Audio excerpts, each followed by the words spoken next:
Thank you, James, for that wonderful introduction. As the favorite son of Barbara and George Bush, I'm very pleased to be here. I want to thank our old family friend, C.H. Tung, for this amazing honor for me personally to present to this prestigious group, a true champion for U.S.-China relations.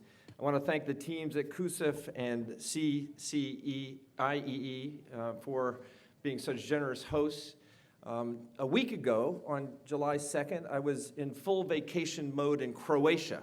I didn't have a necktie, a business suit, or anything. I get an email from Audi. It says, is there any chance you can come to Hong Kong for an important meeting? We're gathering in the wake of the President Xi and President Trump meeting at the G20 meeting. And I looked at my calendar. I sent an email to my assistant, and I said, they need me here on Tuesday and Wednesday of this coming week.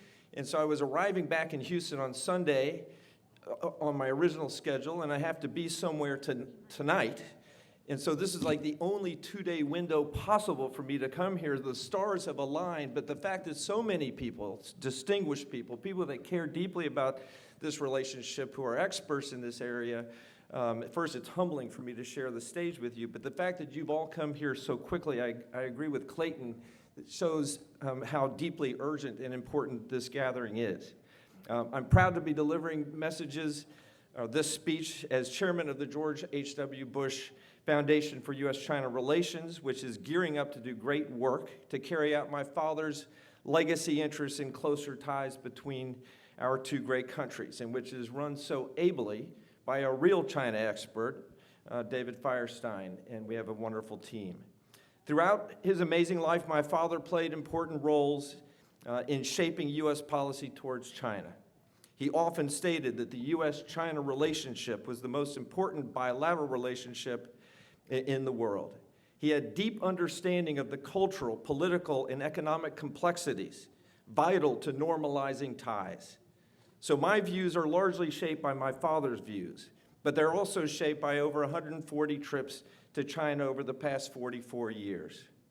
My first trip to China was in 1975 when my father was, quote, the bicycling ambassador representing the United States in Beijing.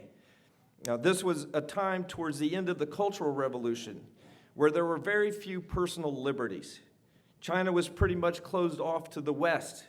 I remember going with my brother and sister and family to see the pandas at the zoo, or we'd go to the Forbidden City only to notice that we were being followed by throngs of people who were curious to see Westerners.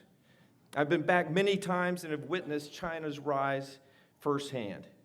At the core of our American value system is individual freedom. We know that once you have enjoyed freedom, there's no giving it back. And as a freedom-loving American, I have marveled that over the past 44 years, there's been an unprecedented freedom movement in China where more people have gained more freedoms in the shortest period of time in all of human history. The freedom to choose where to live, who to marry, what career to pursue, the freedom to travel abroad, the freedom to seek the best education anywhere in the world, to enjoy a better quality of life. These freedoms and many, many more were unimaginable 44 years ago. As China rises, so too does the anti-China rhetoric. You'd think that China was taking advantage of the United States at every turn to gain dominance over us. As most in this room know, the truth is that over the past 40 years, there's been tremendous mutual benefit to the United States and China from closer commercial, educational, diplomatic, and cultural relations. Globalization, and specifically our connectivity to China, has contributed to a sustained growth in the United States economy, has led to full employment, and has benefited consumers with lower cost, high quality goods. Globalization, and specifically connectivity to the U.S., has been a major contributor to China's success in building a huge middle class and lifting hundreds of millions of people out of poverty. Our bilateral relationship has had bumps in the road, but has produced a classic win-win scenario. Central to our relationship is the question of whether China is a natural friend or a foe of the United States.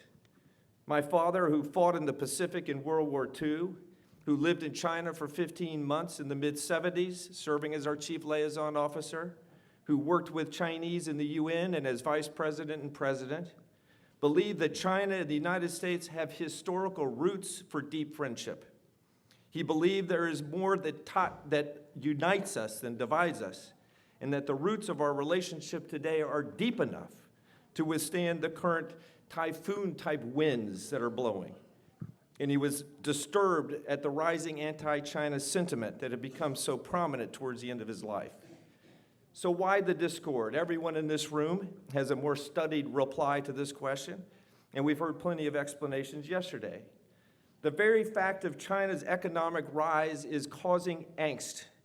Americans are quite competitive, and when we see a much larger country become the second largest economy in the world with a GDP growth rate of over 6% per year, then our competitive juices start to flow.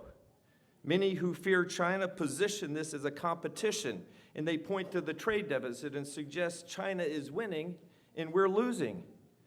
The zero-sum winner-loser mentality is wrong and naive. The truth is our trade deficit with China is natural. The richer country buys more stuff from the poorer country. As China develops, it needs energy and agriculture, and as consumers demand higher-end branded products, the deficit will shrink. In the meantime, both countries benefit from our bilateral trade. The demonization of China is being fueled by a rising nationalism in the United States that is manifested by anti-immigrant, anti-Chinese, pro-America first rhetoric. These nationalists, joined by a broad coalition of unlikely bedfellows, view China's ruling elite as a monolithic communist authoritarian system that has no regard for personal liberty or human rights. It is clear to me that China is not ruled by a monolithic regime where one guy makes the decisions without regard to the sentiments of other leaders or the care and concern of the people. It is impressive to me how leaders rise based on performance, with one measure of success being that person's area's GDP growth. Oftentimes, a successful district or city official whose GDP has grown and whose other conditions have been very successful rise to become provincial or central government leaders, and so on. It is also quite clear that the Chinese people aspire to enjoy a better standard of living, safe food, clean air to breathe, improved health care, and a better system of education. And the government has put in 5-year plan after 5-year plan that has led to a gradual maturation of societal systems that has led to unprecedented economic growth, inching the country closer and closer to what we in America refer to as the American dream, what President Xi has called the Chinese dream, what we might call the American dream with Chinese characteristics. Thank you very much. I thought that was pretty clever. It might be the most memorable line of the whole thing. Some critics of China feel that only a Western-style democracy will give the Chinese people a full set of liberties. Cultural traditions and institutions required for a thriving democracy are not present in China today. A premature move towards a US-style democracy would be destabilizing and would most likely cause major setbacks to the freedoms gained over the past 40 years. The bottom line is our system of government, our form of democracy would not work for China, just like China's system would not work for us. While on a family vacation last week, as I mentioned, I was in Croatia in full vacation mode, I had a rather heated discussion, fueled by some wine, by the way, with a quite astute son-in-law. I still love the boy. He feels, like many in America, that China is fundamentally flawed in terms of human rights, citing the treatment of ethnic minorities in Xinjiang. He complained about the growing use of intrusive Big Brother tactics, including monitoring social media to crack down on criticism of the government, the use of big data to give individuals a social credit rating designed to control behavior, and the use of facial recognition technologies that monitor citizens. He complained about the nefarious nature of the 1,000 Talents program and the aggressive use of the Belt and Road Initiative to gain influence globally. He expressed concern that the Chinese are increasingly cutting back on basic freedoms and seeking a dominant position in the world. At one point, he even compared the authoritarian rule of China to that of Saddam Hussein in Iraq and Hitler in Nazi Germany. I almost flew out of my seat at this point. Clearly the wine was speaking. My son-in-law has never been to China, has no appreciation for the distance that Chinese people have traveled to obtain unimaginable freedoms, and his facts and assumptions are clearly flawed and based on half-truths or all-out fake news. His views show just how hysterical and challenging the times are. The depth of his convictions indicate that we are at a critical time in the U.S.-China relationship. My son-in-law and many Americans only know what they hear. Those that believe that the U.S. and China ought to work together need to find our voices. I urge my Chinese friends to be as transparent as possible as it relates to intentions and implementation of programs that are the target of widespread global criticism. I advise my American friends not to meddle too much in the internal affairs of China. Chinese leaders are walking a tightrope in terms of maintaining internal stability so that the solid platform that has produced amazing results can continue to improve the quality of life for more of its citizens. If the Chinese government gets carried away with denying personal liberties, then there will be pushback from within. Once people enjoy the taste of freedom, there is no turning back. Like in any bilateral relationship between friendly nations, there are plenty of issues that need to be addressed. Many of our speakers and experts have articulated these better than I could ever do. We need to address trade issues, IP production, industrial sabotage, access to markets, national security, and human rights-related matters. To our government, I would suggest we embrace the George H.W. Bush style of leadership to address these issues, a style that looks to create and maintain multiple levels of frequent dialogue, that seeks to build trust, that puts the parties in the other guy's shoes, that looks for the best in others, that is respectful, that accounts for cultural differences, an approach that is encouraging and hopeful, one that is honest, direct, and targeted.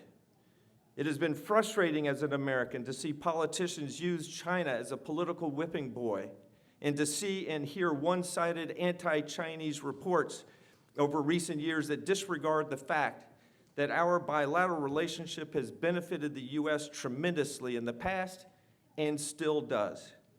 So it was nice to see a letter written by 5 U.S. leaders and signed by nearly 100 others that openly stated China is not an economic enemy or an existential national security threat to the United States. I encourage others to speak out to add balance to the debate so that over time my father's vision for closer ties that lead to a real collaboration in addressing growing human challenges will be realized. As the 2 largest economies being led by people of good intent, we must lock arms to collaborate on issues like climate change, pandemic infectious disease response, terrorism, space exploration, medical breakthroughs, technology developments that make the planet safer and more harmonious, setting parameters to address the proliferation of fake news and to control other aspects of the cloud and internet, and many others.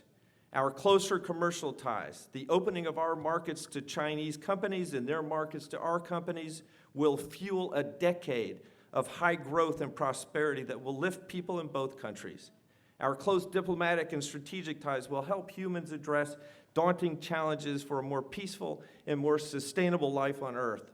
So let us go forth inspired by the possibility of working together to leave this world a better place for generations of humans to follow. Thank you very much.